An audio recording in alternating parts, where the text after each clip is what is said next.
Change of pace today, you guys. We're gonna be out in nature today. And, that debate, it was weird. Everything about it was just weird. The lack of talking over one another, weird. The candidates themselves, weird. Even their body language. I swear, Trump was giving it that Zoolander stare. And Joe was even worse, looking like he had one too many Xanax before taking the stage. Which is a perfect segue into the one thing that I actually will agree with the Trump camp on. It is strange that Joe Biden wouldn't take a drug test. And the media is calling all these claims baseless. But historically, the government has lied about the health of the president. From Woodrow Wilson's stroke, to Ronald Reagan's early onset Alzheimer's, to FDR's not being able to walk.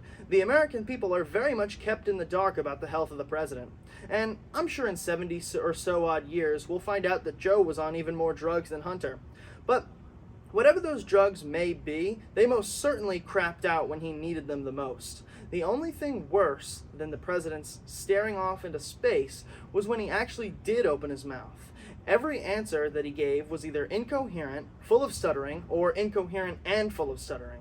While halfway through he was able to find his footing a little bit, he lost any momentum he did have by the closing statement, where he completely stumbled over himself.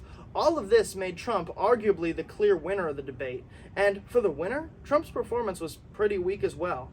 Many of his answers were equally nonsensical, but because he could get them out without needing to pause between every few words, he seemed more coherent.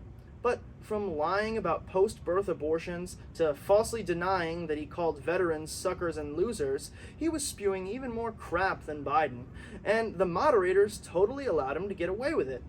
Trump dodged saying that his exact views on abortion, if there should be an independent Palestinian state, and he directly dodged condemning political violence.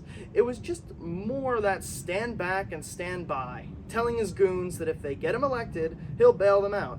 And I think the biggest problem with the debate is the absolute shitheads moderating it. No matter how many fancy gadgets and gizmos you have, muting the mics or what have you, if the debate is being moderated by morons, it's not going to go well.